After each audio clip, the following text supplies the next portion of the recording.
mencegah jangkitan COVID-19 dengan mendidik keluarga dan komuniti. Amalkan 3W yang baik untuk melindungi diri daripada jangkitan. Patuhi SOP dan arahan yang ditetapkan oleh pihak berkuasa.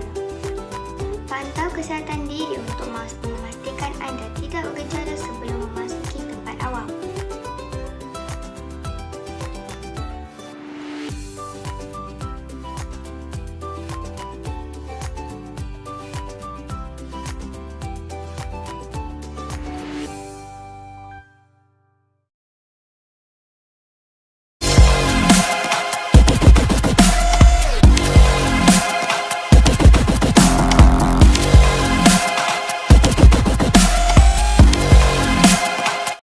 Bismillahirrahmanirrahim.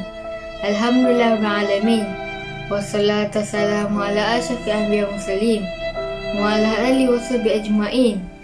Ya Allah, jagalah kami daripada wabak ini dan tahun dan segala bala dengan izan-Mu, wahai Tuhan yang maha lemah lembut lagi maha mengetahui. Sesungguhnya Engkau maha berkuasa di atas setiap sesuatu. Rabbana atina fid dunya hasanah wa fil akhirati hasanah wa qina azabannar. Sallallahu ala sayyidina Muhammad wa ala alihi washabihi wasallam. Alhamdulillahirabbil alamin.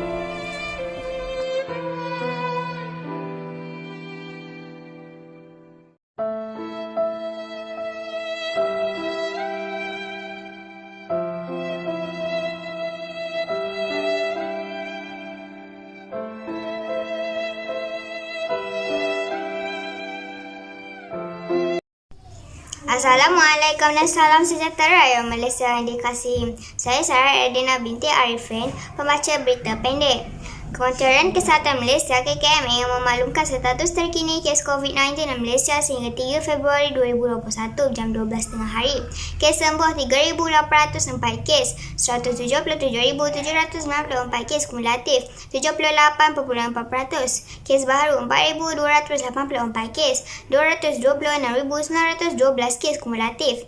Kes import 6 kes, 2 warga negara, 4 bukan warga negara. Kes tempatan 4,278 kes, 2,619 kes warga negara, 61.2%, 1,659 bukan warga negara, 38.8%. Kes aktif 48,309 kes. Kes yang memerlukan rawatan di unit rawatan rapi ICU 307 kes. Kes memerlukan bantuan alat pernafasan 141 kes. Dan kes kematian 18 kes. 809 kes kumulatif, 0.36%.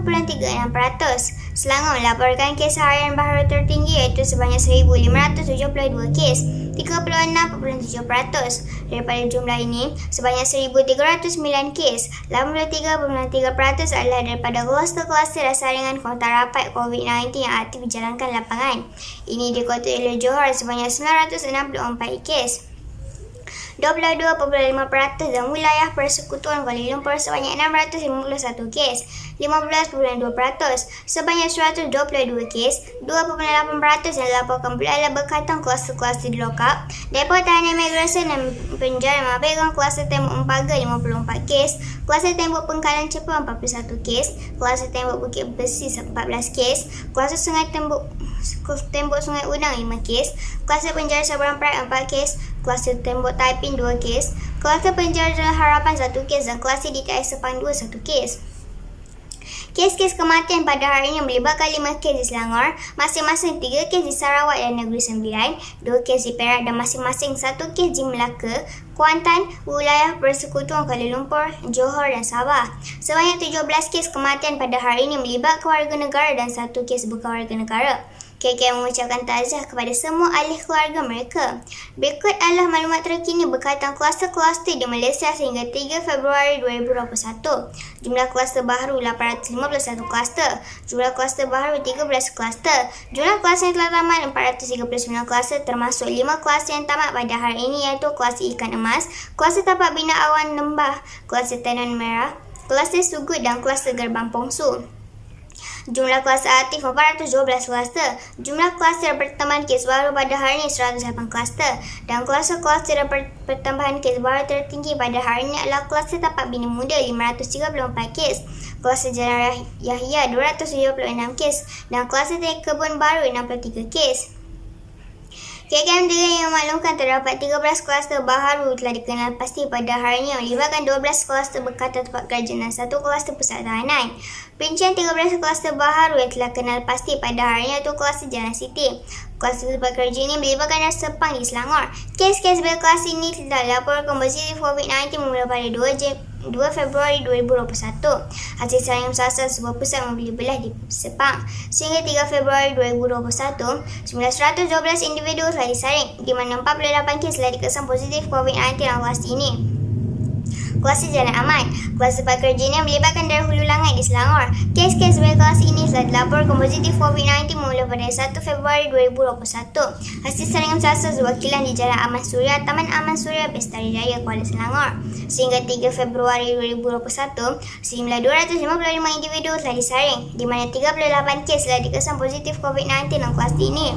Kluster Jalan Pulai 55. Kluster pekerja yang melibatkan dari Johor Bahru di Johor. Kes indas berkelas ini iaitu kes ke-218,360 telah dilaporkan positif COVID-19 pada 1 Februari 2021. Hasil saringan kemasukan kuat.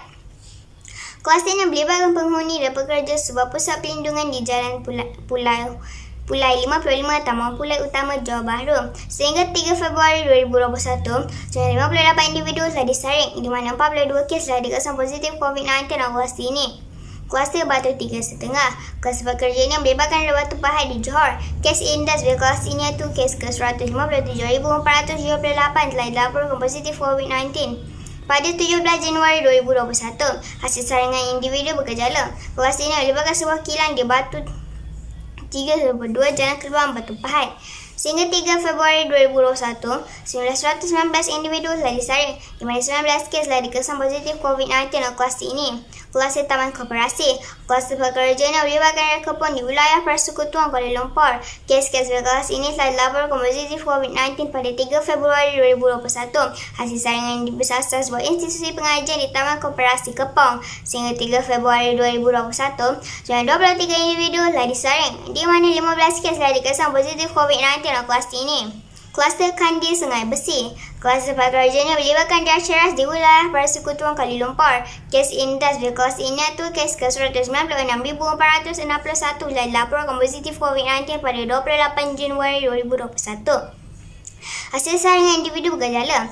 Kluster yang melibatkan pelajar-pelajar di sebuah institusi awam. Nama kluster mereka adalah lokaliti asrama pelajar-pelajar tersebut di Sungai Besi. Hingga 3 Februari 2021, 297 individu telah disaring, di mana 10 kes telah dikesan positif COVID-19 dalam kluster ini.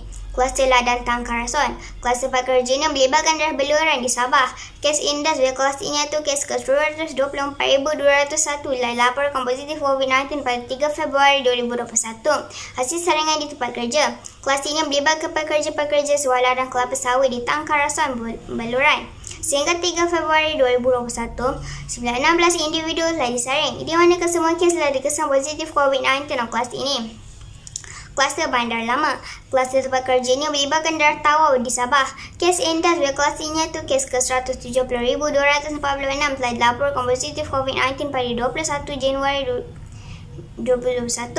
Hasil saringan individu gejala. Kluster yang melibatkan pekerja-pekerja sebuah pusat pentadbiran awam di Jalan Domlok, Bandar Lama Tawau. Sehingga 3 Februari 2021, 56 individu telah disaring, di mana 24 kes telah dikesan positif COVID-19 dalam kelas ini. Kluster Jalan 1 KKIP.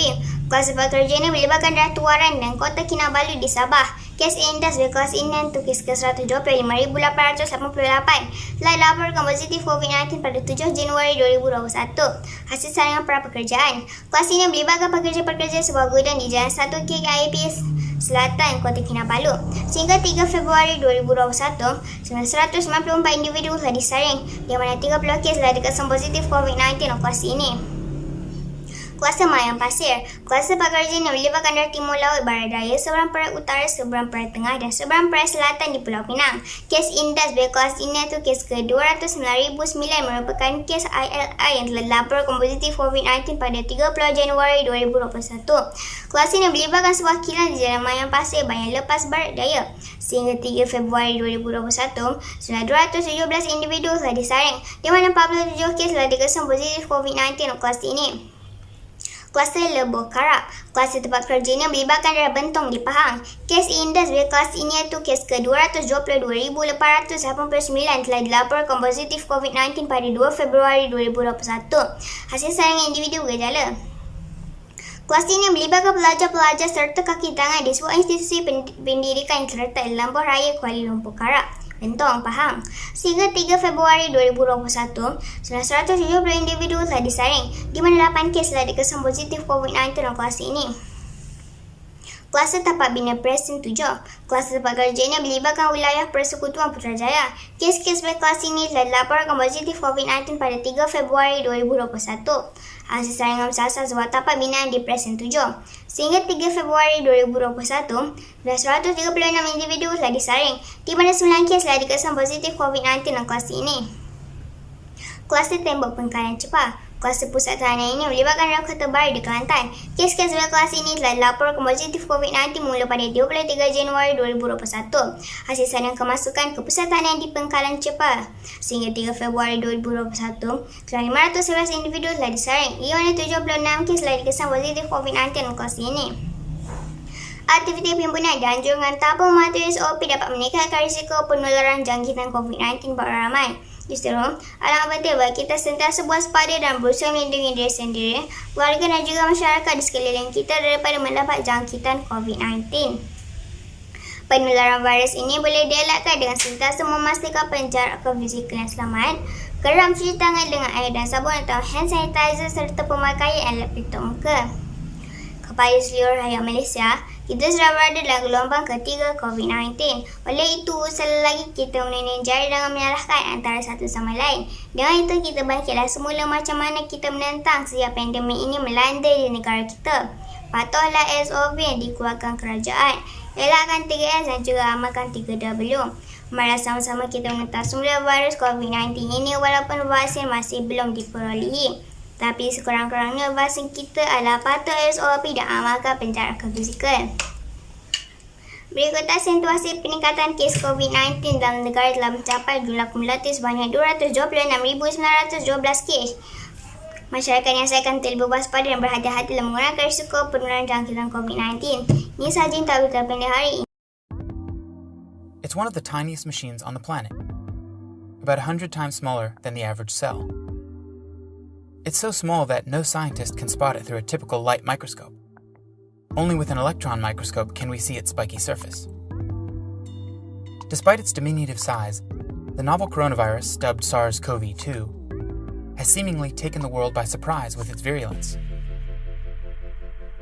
Cell biologists have been working to better understand the virus and the ways it differs from the coronaviruses that caused the previous epidemics. If we can reveal hidden targets and an Achilles heel, that could help us develop treatments to combat these viruses quickly and efficiently. To understand the unique nature of SARS-CoV-2, it's important to compare it to the other viruses in our world. A plentiful array of viruses surrounds us. In the ocean alone, there are an astounding number of bacterial viruses. In humans, scientists have identified several hundred species of viruses, not counting different strains, and it's likely that number is just the tip of the iceberg. Viruses are categorized by what their genome is made up of, either DNA or its closely related cousin, RNA. Their genome can be linear or circular, and some have fatty or lipid envelopes that surround and protect their genetic material. Despite being 1/100th the size of an average human cell, SARS-CoV-2 is considered a medium-sized virus. Coronaviruses use so-called fusion proteins that form spikes studding their surface, which give them their crowning name, to lock on to a host cell's outer membrane. While about 80% of common colds are caused by rhinoviruses and adenoviruses, the remainder are the result of coronaviruses. At Johns Hopkins University, researchers have used an avian model of the virus to focus on the unusual way coronaviruses assemble their progeny within a host cell. First, the virus enters the animal's body through a mucus-lined surface, the nose, mouth, or eyes. It uses its crown of proteins to fuse to a host cell surface, or a cellular package called an endosome, which is engulfed by cells. Once inside the host cell, the virus replicates its genome and uses the cell's machinery to make structural proteins critical to form new viruses that will soon escape the host cell. Instead of assembling by budding from the outer cell membrane like many viruses, coronaviruses assemble new viruses by budding in the early Golgi complex, a pancake-like structure that sorts and processes proteins and sends them to their final destinations, sort of like a post office. The viral proteins interact with each other, and the new genomes take a piece of the Golgi membrane as they form. They then move through the Golgi and into vesicles to be transported to the cell surface for release. Scientists recently found that coronaviruses are somehow able to neutralize the pH of the Golgi, which is somewhat acidic. It's thought to protect the spiky halo from being damaged by enzymes as the virus makes its slow way out of the cell in vesicles. These vesicles fuse with the host membrane and release the virus particles, which can then go on to infect new cells. It is our belief that continuing to pursue these lines of research could help identify new targets and strategies to interfere with infection and stop the virus in its tracks.